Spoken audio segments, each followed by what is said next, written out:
have an outsider perspective. And when someone like me shows up at the High Commission in Pakistan here in London and says, I'm going to be reporting on mining in Pakistan and I need a journalist visa, there's really a reaction. And the kind of visa that I was able to get was 7 days, Karachi only. And where I was staying, they assigned me a security guard, and who is a former brigadier general, who said they wouldn't want me to wander into any tribal territories. Because the funniest thing can happen on the way to the Karachi Conference Center, but that really is a message about, what they wanted my movements to be like. And for the purposes of what I was reporting, that was okay. But journalist movements are definitely restricted to some extent. At the same time, I did do my best to interview the different sides and make sure I'm getting commentary from all sides. So if the issue is like an elephant, it's a bit like trying to get an idea of how each, what part each side is feeling. That's okay. And for the sake of time, I am just going to kind of. I think just into it. Perfect. So this is actually me. I guess what I should also say is I've never actually been in Balochistan, which is really too bad. But I have visited mine sites, and this is kind of a bit of an amalgamation of what that actually looks like. It's like talking to the community, seeing the projects that they're funding, but also the incredible weight of industry on the landscape. If you see, this is slurry being, and the environmental toll that can take, as well as, the rocks in the ground that are being pulled out for profit and how that is being shared. That's really just a bit of an introduction. I was in, I was reporting on several projects, but notably the Recodeek project, which I hope most of you are somewhat familiar with. A lot of people have no idea where it is, and when I explain to them that it's that dot between Iran and Afghanistan, they're like, that's quite the piece of real estate to develop. Graveyard of majors, that's, if Afghanistan is the graveyard of empires, then I think Recodeek potentially might be the graveyard of majors, as it is, the company is embroiled in many, many international, provincial court battles of various forms that are very expensive. Cherie Blair, Tony Blair's wife, represented Balochistan recently in court. And I could take you through all of those things, but it is a legal nightmare. The company, which is a Chilean-Canadian consortium, is losing badly, and it is likely that the next step will be a tender process for this piece of property. Although it's predicting the future is, but that is likely what will happen.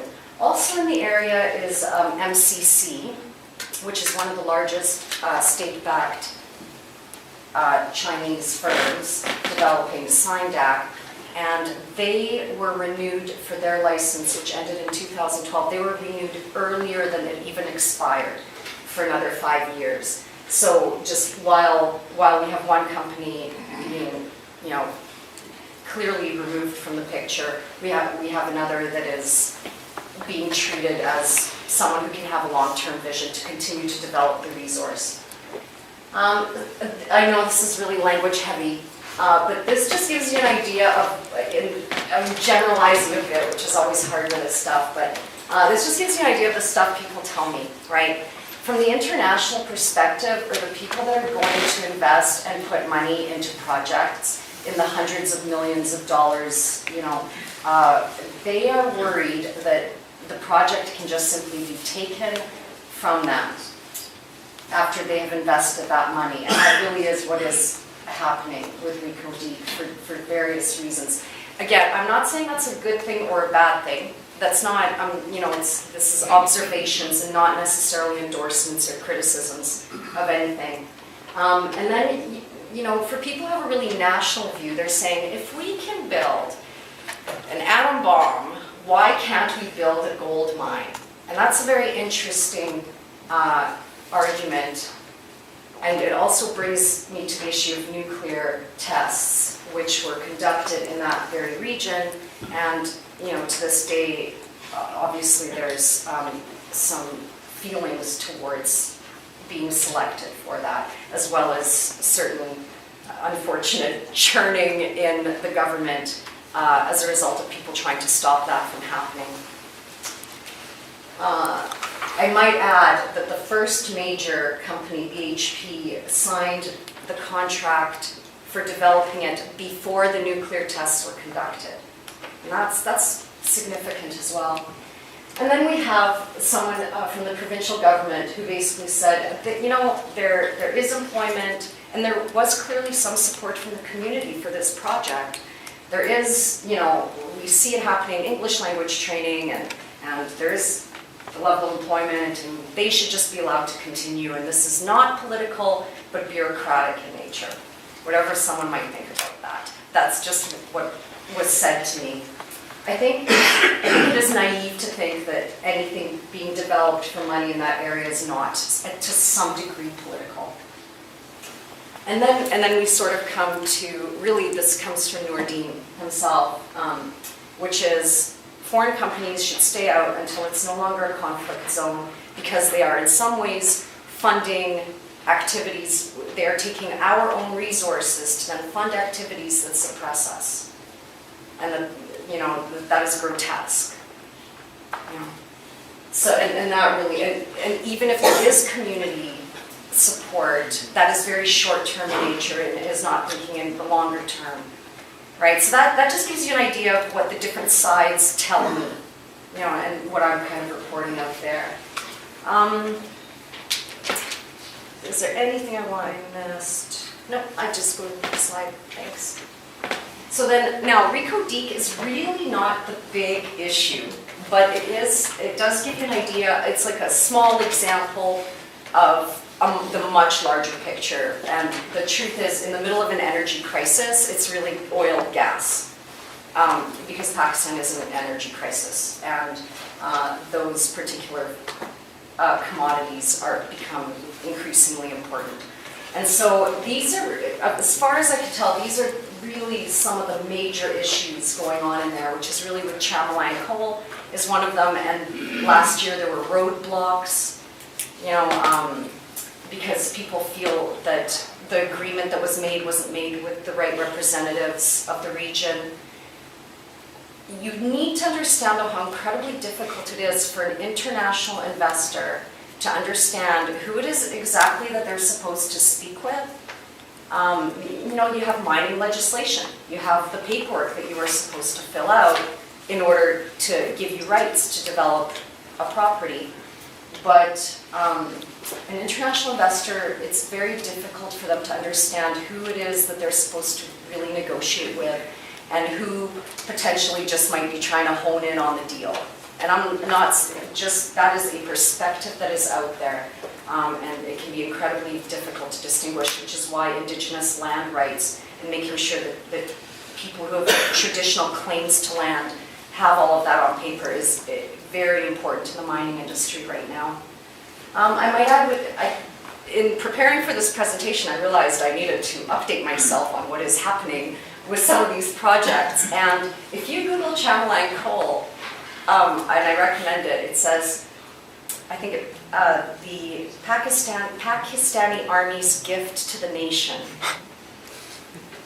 And and that's all I think I can leave on that note. Sui gas field, incredibly strategic resource for Pakistan, obviously. There's a lot of resentment about the fact that it was discovered in, I think, 1950s, that gas started flowing to Islamabad in the 60s, but not to Quetta until the 80s. And so a lot of people are asking, okay, so we're supplying the gas, but how is it that we are not receiving electricity from it? And that is a legitimate question. Gwadar Port has just recently made big headlines because it was handed from Singapore to China. China built it. There was violence and there was trouble. Some engineers died on their way to work on it. It was still finished on time. And it's just been recently handed over to China. And just, I mean, again, you can't ever lose the context of the, it's a port as well as construction to a region which also has access to Iran and Afghanistan. And the geopolitical significance of that is not lost on anyone I have ever spoken with. And the pipelines are the other thing that is quite a contentious issue. The Iran-Pakistan pipeline right now, I think the only thing they're haggling about now is the price that the gas is going to be going through at. But, people are putting signatures on paper. It's going. And the other one is TAPI, which is Turkmenistan, Afghanistan, Pakistan, India pipeline. And India has just approved a formidable budget for its construction just recently. So that looks quite promising as well. And, I bet you can guess which economic superpowers like which pipeline. Because there's one side backing one and one side backing the other. And that's really a sui gas field, I should say, too, right now, has just gone into a loss of profits. A significant loss in profits, lots of finger pointing over whose fault that is. And I was reading an article where there was a couple of explosions recently around it. And they were like, well, could have been Baloch nationalists, could have been the Taliban, probably the Taliban, And that's really, as a journalist, and I take fairly care, even quoting, sort of take care to back things up with facts. I think that's quite a thing to just be reported really flippantly. Probably the Taliban. And thank you. And then it shouldn't be lost that there is a very large global context around this, of which this is wholly inadequate, but in the time I have. The notion that the extractive industries and people with traditional claims to land and that battle is on in every corner of the world. There's nowhere that doesn't exist. And that's actually why I put up the picture, which is does anyone know Idle No More? Does anyone know what that refers to?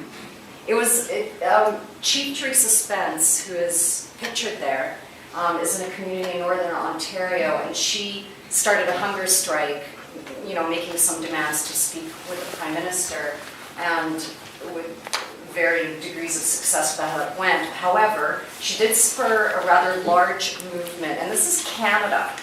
Peaceful, law-abiding, Canada, where we all hold hands, and I'm Canadian, sorry, dance and the merriment of joy and peace, which is really the image that is projected about it. But there, too, there is enormous concern from Aboriginal communities all over, but especially where oil is, about the development of oil, the pipelines that are coming through, China's investment in the region. All of it, I could just repeat the story and use the Canadian context, and that's important to understand, that is a problem everywhere. And I tried to find a good example, let's find a good example where everything is working properly. Really one doesn't exist, and even the ones where I would say are very promising, I have no idea what will happen in a couple, I might say that looks great, and in a couple of months, there's big problems. They do erupt. But if you look at all the stuff happening before they erupt, there's little surprise that they did, I think that was what I wanted to mention about that. Yeah, China. China's a big story, both in terms of prices, and how it is driving the prices of commodities, which is leading to inflation. And as we all know, and even food inflation can be incredibly destabilizing to regions. Recently, the inflation in Pakistan has dropped. It has gotten better. However, the economists I speak with, they think that the government is going to spend its way to the election. That there's going to be a lot of spending coming up to the election, and that is likely going to, among other factors, lead back to inflation. There's loans they have to pay back. Those kinds of things can be, tricky. And China is going to continue buying every economist I speak with is like the resources in the ground is going to continue to be a story that is about China. It has been for a while, it is going to continue to be.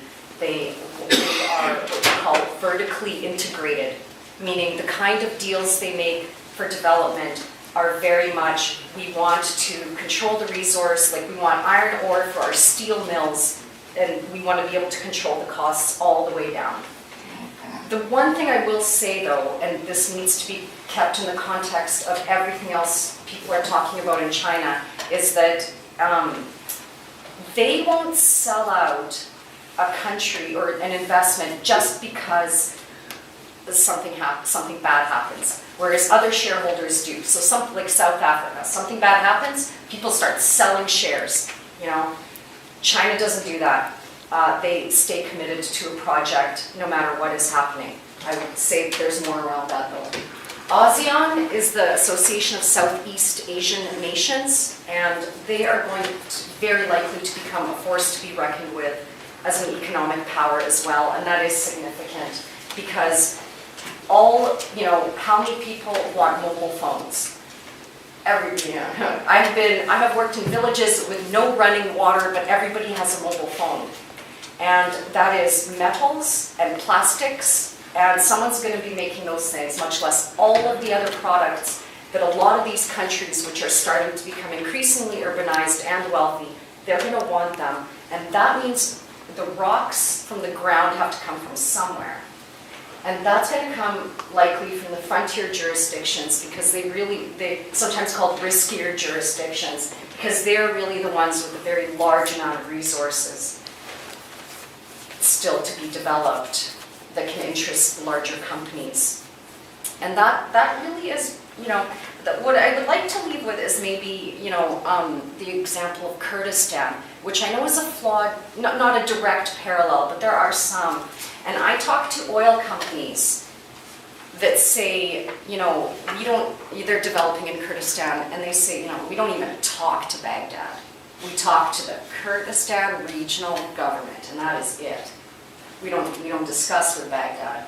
And they know they're on the record, they're speaking to me, I'm going to publish this. They don't particularly think that's a controversial statement anymore.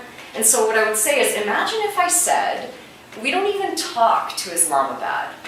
We talk to the Balochistan provincial government. And what that implies, because the provincial structures are the port of call for international investors, and you need to think about what that might imply for what kind of provincial government is needed.